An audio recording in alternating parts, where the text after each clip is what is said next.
tinokuchingamidzai kuchechi yeChrist Embassy yepamhepo yatinoita muchishona. Iko zvino hapachina chikonzero chokupedza svondo rose usina kupinda chechi, nokuti painopindwa unenge usipo, kuda wakanga uri kubasa pakaenda vamwe kuchechi, kuda wakanga uri parwendo, kuda chechi yeChrist Embassy haisati yakuwanikwa kwaunogara, kana kuti unofarira hako kudzidza shoko raMwari nechishona. Ino ndiyo yave chechi yako. Chipinda tinamati. Haleluya. Tinosangana zvekare pamunamato wedu weChrist Embassy watinoita pamhepo, ndichivimba senguva yose kuti makava nesvondo rakanaka uye kuti manga muri kufamba nesu pazvidzidzo zvose zvatinokutumirai zveRhapsody. Tinogara tichikurudzira tichiti zvidzidzo zveRhapsody zvinofanira musadarikwa nazvo zvachose. Munofanira kuzviverenga nokuzvidzidza, uyezve zvikuru sei munofanira kugoverana navamwe. Munofanira kuzvitumirawo kuna vamwe, muchizvipawo kuna vamwe. Mudzidze makawanda, mudzidze shoko raMwari.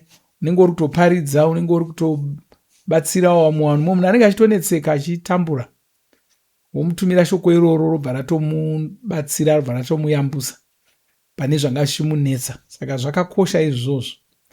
Tumira vanhu Rhapsody. Sarega hama dzako dzichingogara murima. Sarega shamwari dzako dzichingogara murima. Dzinogona shamwari dzako pakuita sei kana usingagoni kudzipawo shoko raMwari. Dzimwe nguva chinonetsa ndechokuti vamwe vanogona kunge vasinganyatsiona kukosha kweshoko ratiri kutaura nezvaro iri. Ndo panogona kunge pari kutotangira dambudziko racho ipapo. Vamwe vanogona kunge vasingaoni kukosha kwaro. Havana kugutsikana zvakakwana kuti shoko iri rinogona kutobatsira munhu, rinogona kutopundusa munhu.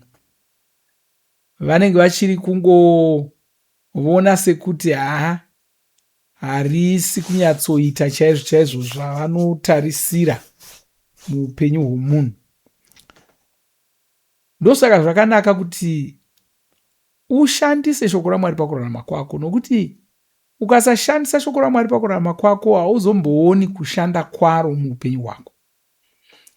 Ukasaona kushanda kwaro muupenyu hwako, unozongoramba uchifunga kuti shoko iri harina zvarinogona kuitira munhu. Saka ukaona munhu achinetseka, haugoni kukasira kufunga kuti shoko raMwari ndo ringamubatsira. Saka shandisa shoko raMwari pakurarama kwako.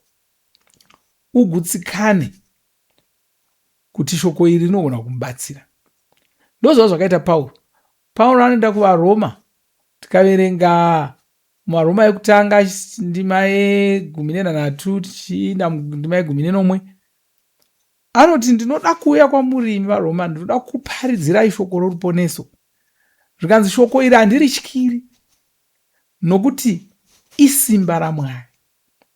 Ndo simba rinoshandiswa naMwari kuponesa vanhu. Kana Mwari vakaona munhu achitambura, havamutumiri chiremba, havamutumiri gweta, havamutumiri munhu ane mari, havamutumiri chimwe chinhu. Vanomutumira shoko ravo, vanomutumira shoko roruponeso. Vanovimba naro, vanoziva kuti rinoshanda. Ndo zvaunofanira kuita iwe. Zita rangu ndiro Brighton Chitamba, mufudzi wenyu pamhepo. Ndichitenda mufudzi Kristu zvakanyanya nokuda kwemukana iwoyo kuti tigone kusangana saizvozvi tichidzidza shoko raMwari. Ndivo zvekare mufudzi Kristu vanotinyorera bhuku reRhapsody, rinova ndiro ratinoshandisa zvakanyanya pazvidzidzo zvedu zvatinoita pamunamato yedu iyoyi. Kuda kuti nditorei chimwe chezvidzidzo zvatakapiwa namufudzi Kristu muRhapsody irori. Kwai miedzo inouya sei? Vanhu vakawanda vanonetseka nenyaya yemiedzo. Vanzi unoda kundipa miedzo, uri muedzo, handidi zvokupiwa miedzo, vachingoona sekuti miedzo inokonzerwa, inounzwa navamwe vanhu, kuti haisi mhosva yangu, ndevavavo vanhu vari kundipa miedzo. Asi sezvataona mudzidzo chanhasi, zvingasaita saizvozvo. Ndima yatiri kuvhura nayo James yokutanga ndima 14 kwanzi, asi kana munhu akachiva chimwe chinhu akavarayirwa achitsvaka kuchiwana, ndipo paanoedzwa. Haleluya. Ndima iyi yatoti pachidzidzo chacho chose. Musoro wenyaya wati miedzo inouya sei. James yokutanga ndima 14 yatavhura nayo yabva yati, asi kana munhu akachiva chimwe chinhu, ndiye wachiva, akavarayirwa achitsvaka kuchiwana, ndipo paanoedzwa. Saka zvatanga nokunge wachiva chimwe chinhu, ndosaka wazoedzwa. Kwashoko raMwari rinotijekesera miedzo, rinotizivisa kuti miedzo iyi inouya sei. Miedzo haiunzwi nevanhu. Haleluya. Ndataura ndikati vanhu vazhinji vanenge vachingoti, unoda kundipa miedzo? Handidi zvokupiwa miedzo. Uri muedzo iwe?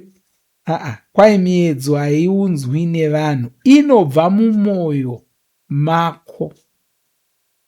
Izvi ndizvo zvatabva kuverenga. Kwanzi, asi kana munhu akachiva chimwe chinhu akavarayirwa achitsvaka kuchiwana, ndipo paanoedzwa. Saka hauedzwi nevanhu, haumanikidzwi kukurirwa nemiedzo. Ruchiva ndirwo runoita kuti uedzwe.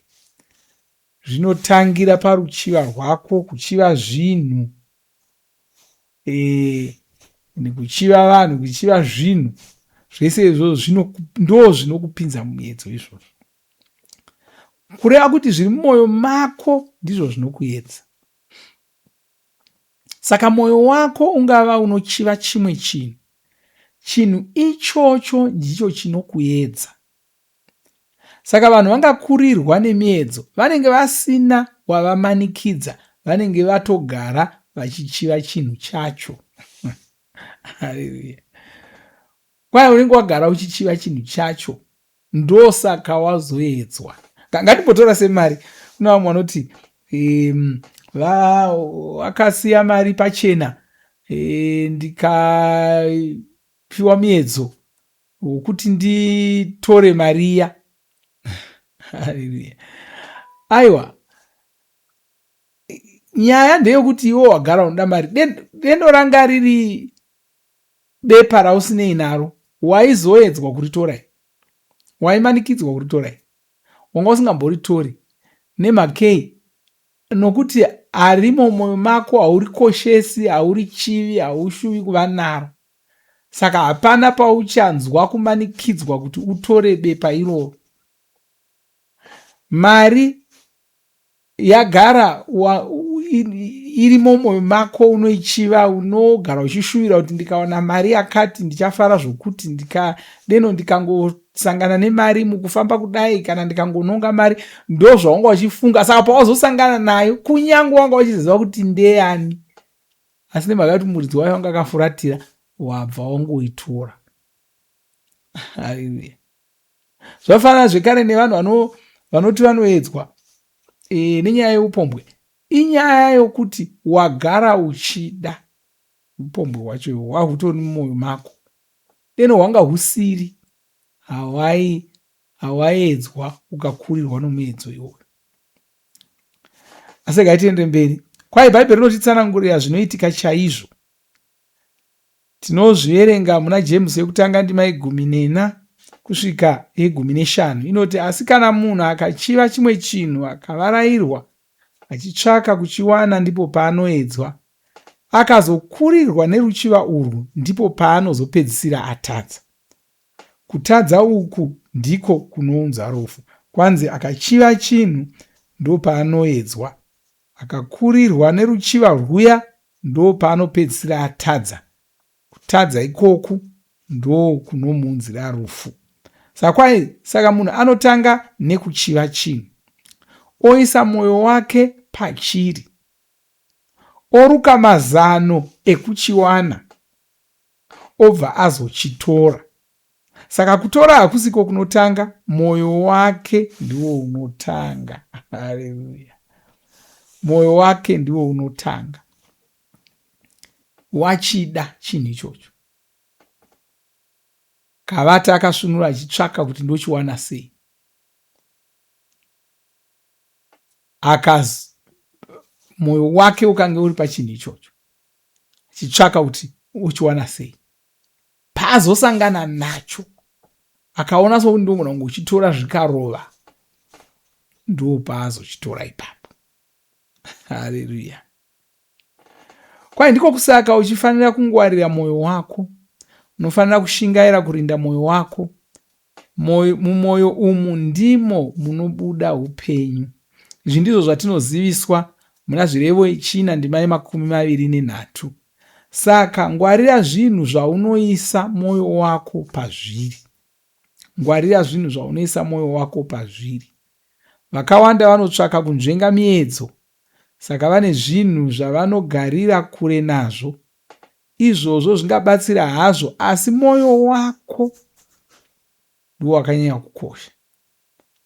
Uri kuna vamwe vanoti inini handitombodi kana musandiisa pamari, ndapota musandiisa pamari nokuti ndinozokurirwa nemiedzo.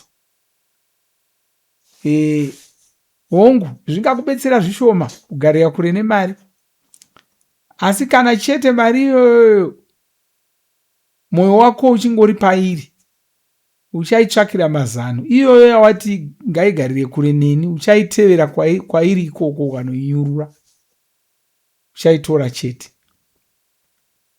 Uye haufaniri kuita zvokupopana ipaburire tsono saizvozvo, kuzonzi wakazokona kuba nokuti wakashaya mukana. Mbavha haisi mbavha nokuti yaba, mbavha imbavha nokuti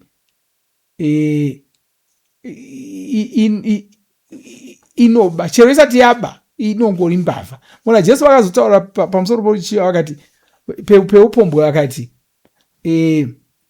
kwai kunyangwe ukachiva munhu watoita upombwe naye nomwoyo mako, watoita nondopa zvotangira. Mashoko iwawo tichiaverenga, vazhinji vachiaverenga vanoshaya kuti Jesu vaireva chii. Aiwa, nokuti zvinotangira mumwoyo. Ukangoona wazvitanga mumwoyo mako, watozviita. Nguva yega ndo yangosara, waakungotsvaka mukana wokuti uchizviita. Kwai saka munhu haangoedzwi nezvinhu, anoedzwa kana mwoyo wake waenda pazvinhu izvozvo. Saka vanhu havasiwo vanokuisa pamiedzo. Magwaro ajekesa izvi, zviri mumwoyo mako ndizvo zvinokuisa pamiedzo. Tinogara tichitaura, hachisi chinhu chinonetsa kunzwisisa, nokuti tinogara tichiyambira kana vana chaivo chaivo kuti iwe madira unoita mari iwewe, uchapedzisira waba mari. Unonyanya kuda zvakati, unonyanya kuda zvinhu zvinodhura, iye asina mari yacho, uchapedzisira waba. Chii chatiri kuita? Tiri kuti zvii zvawapinza mumwoyo mako. Usapinza zvinhu zvakashata mumwoyo mako. Ndo zvinozokusunda kuenda kwawanga usingadi kwacho ikoko. Saka iwe ndiwe une basa rekuita. Apa handisi kutsvaka kukupa mhosva, ndinoda kuti ungonzwisisa chete. Ndiko kuti ugone kurira miedzo iyi. Haufaniri kuvhunduswa nemiedzo. Ingoshandisa chiedza cheshoko raMwari. Tungamirirwa namweya vaMwari pakurarama kwako, ndiko kuti usatevera zvinofadza muviri wako wenyama.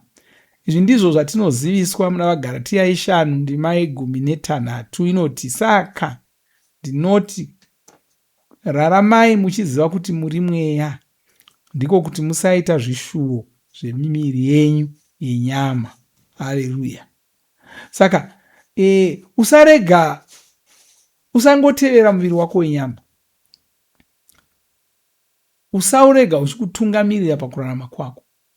Zvaunoda, zvaunoshuvira ndo zvaunongodzingirira. Zvaunoshuvira ndo zvaunongodzingirira. Dzidza kumbourambidza muviri wako, kumboshaya hanya nezvauri kutsvaka. Bhaibheri rinotaura muna Galatia rinotaura kuti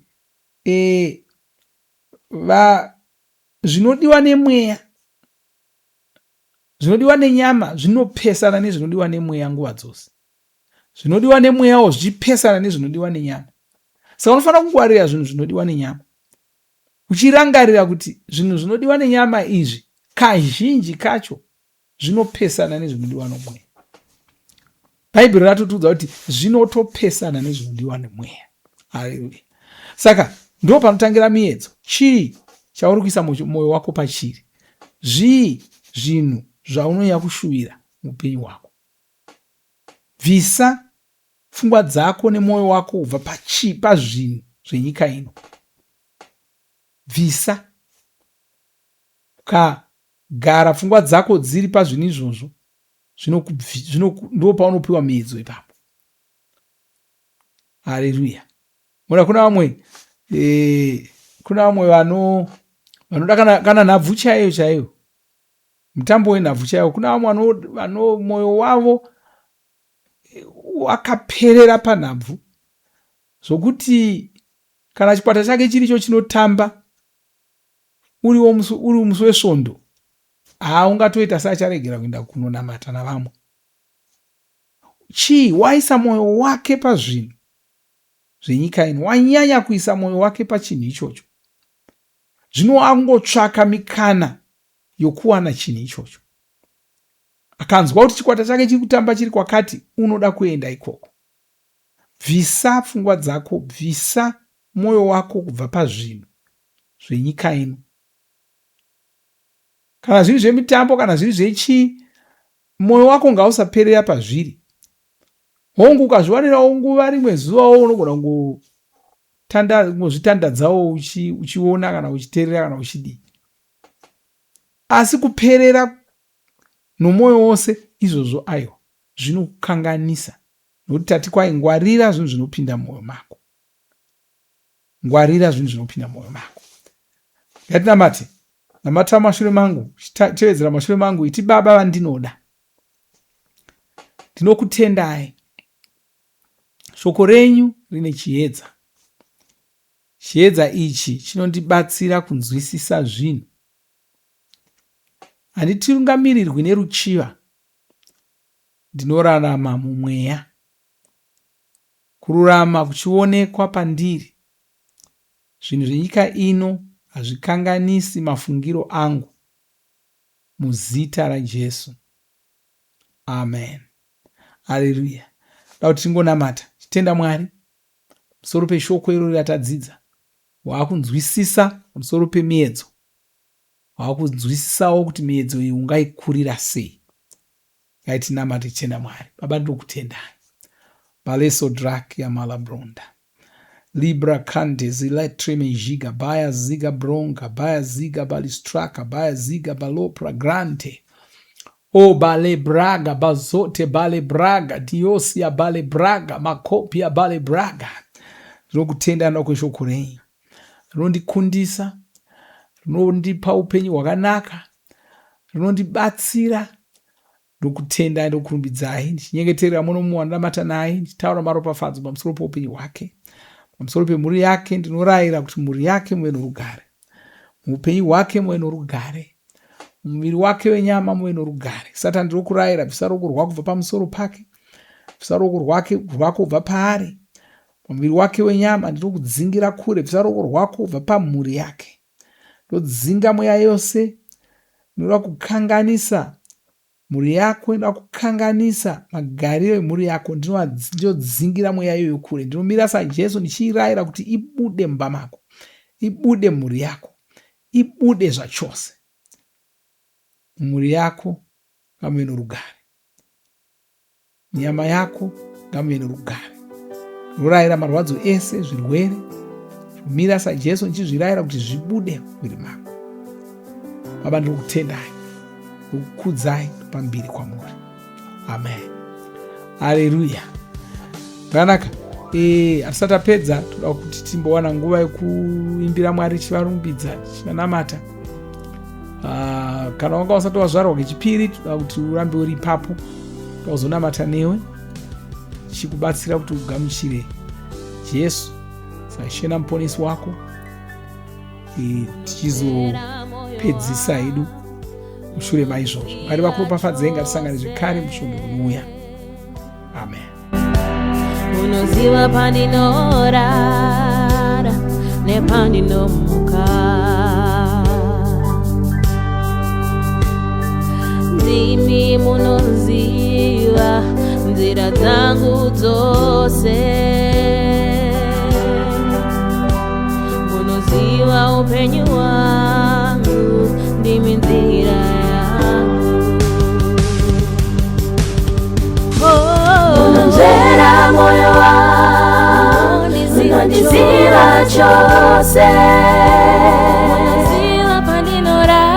unoziva pandinorara nepandinomuka, ndimi munoziva nzira dzangu dzose,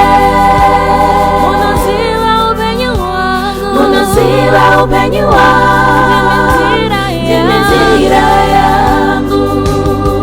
Ndinotenda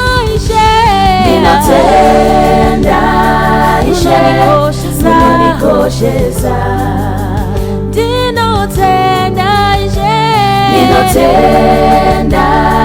Ishe unondirangarira, ndinotenda Ishe unondikoshesa, ndinotenda Ishe unondirangarira.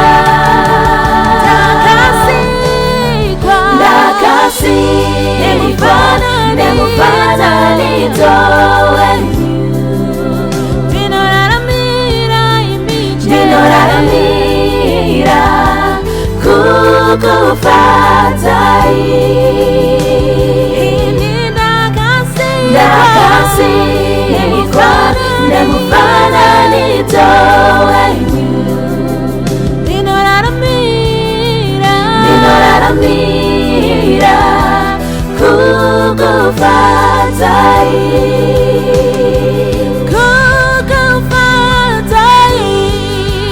Ndinoraramira imi chete,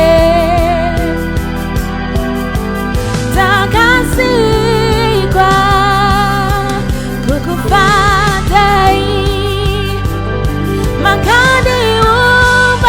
Makandiumba mudumbu ramai vangu, mweane muviri wangu, zvakapakwa muri.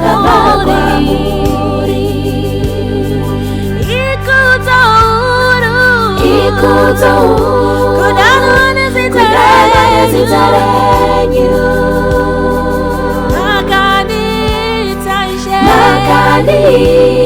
weropa renyu, ndinotenda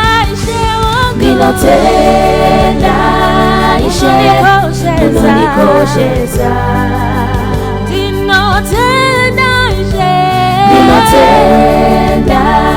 Ishe unondirangarira, ndinotenda Ishe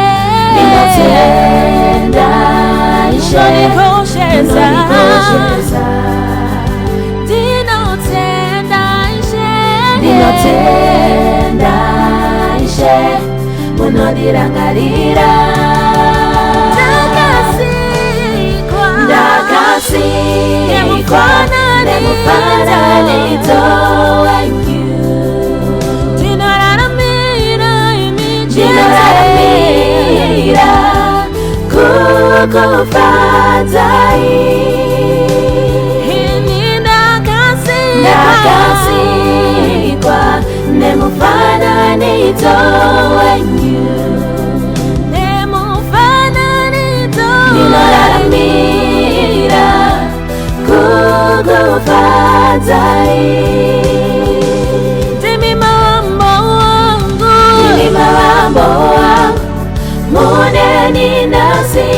nokusinga peri ndimi malambo wangu ndimi malambo wangu muneni nasi nokusinga peri nokusinga peri ndimi malambo wangu muneni nasi nokusinga peri nokusinga peri ndimi malambo wangu muneni nasi nokusinga perishe ndakasikwa nemufananidzo wenyu ndinoraramira kukufadzai ndakasikwa nemufananidzo wenyu ndinoraramira kukufadzai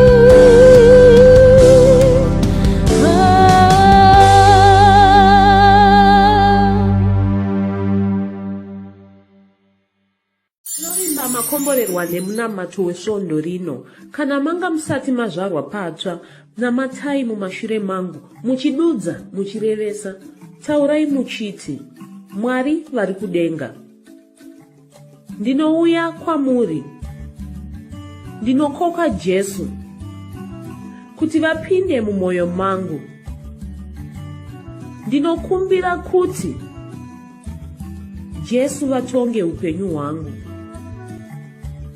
Ndinopupura kuti Jesu ndivo vava Ishe wangu. Saka ndinogamuchira upenyu usingaperi mumweya mangu. Ndazvarwa patsva, ndava chisikwa chitsva. Ndinokutendai. Amen. Makorokoto mazvarwa patsva, tinokugamuchirai muchechi yeChrist Embassy. Titumirei zita renyu nekwamunogara. Munogona kutumira iri SMS kana WhatsApp pa 0772 166 928 kana kutuma tsamba pa shonaror@gmail.com. Muchida kupa mpiro yenyu neEcocash, rovai namba *151*2*6 *58225# motevera zvinenge zviri kutaurwa neEcocash ipapo. Kana muine nhare dzemazuva ano, munogona kushandisa KingsPay kupa mpiro yenyu. Shandisai kodi inoti TNIOG nemavara makuru. Tinoda kukuzivisai zvinotevera. Tinokurudzira kuti musadarikwe nezvidzidzo zveRhapsody. Zvidzidzei kuti shoko riwande mamuri, mugone kumirisana nezvinhu zvinonetsa muupenyu. Munamato uno munoubata pa WhatsApp, pa radio, pa YouTube panoti Shona Online Church. Tinokumbira mutizivise kana muri kutibata pane imwe yenzvimbo idzi. Kana pari pa internet, munogona kunyoresa muchitipa zita renyu. Kana pari pa WhatsApp, tinyorerei tigopota tichikutumirai zvimwe zvidzidzo, kana kutitumira SMS pa 0772 166 928. Ivai nesvondo rakanaka.